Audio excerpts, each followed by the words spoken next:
നവീൻ ബാബുവിന്റെ മരണത്തിലെ സിബിഐ അന്വേഷണം അതിന് മന്ത്രിസഭാ യോഗത്തിൽ അന്തിമ തീരുമാനമുണ്ടാകും. മറ്റെന്തൊക്കെ കാര്യങ്ങളാണ് ഇന്നത്തെ മന്ത്രിസഭാ യോഗത്തിലെ തീരുമാനങ്ങളായി വരിക?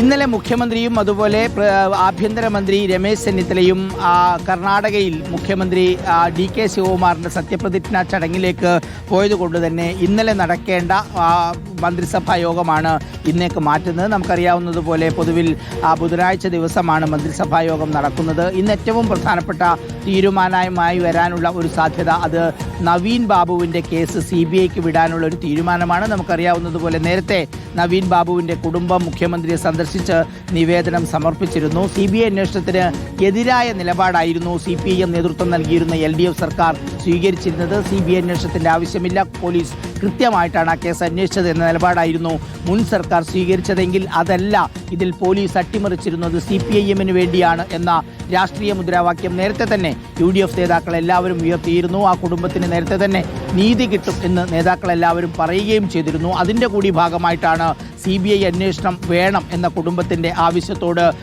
UDF സർക്കാർ കൈകൊടുക്കുന്നത്. ആ തീരുമാനം ഇന്ന് മന്ത്രിസഭാ യോഗത്തിൽ ഉണ്ടാകും. മന്ത്രിസഭാ യോഗത്തിൽ ഉണ്ടായാൽ വളരെ പെട്ടെന്ന് തന്നെ പിന്നീട് വിജ്ഞാപനം പുറത്തിറങ്ങും എന്നുള്ളതാണ് അതിലെ പ്രധാനപ്പെട്ട കാര്യം. അതുപോലെ തന്നെ മറ്റു ചില വിഷയങ്ങളിലും ഇന്ന് മന്ത്രിസഭാ യോഗം തീരുമാനമുണ്ടായേക്കുമെന്നാണ് മനസ്സിലാക്കുന്നത്.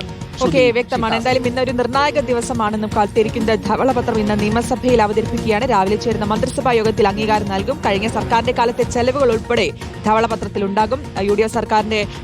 UDFന്റെ തെരഞ്ഞെടുപ്പ് വാഗ്ദാനങ്ങളിലൊന്നായിരുന്നു ധവളപത്രം എന്നുള്ളത് കൂടിയാണ്. TV പ്രസാദാണ് വിശദാംശങ്ങൾ നൽകിയത്.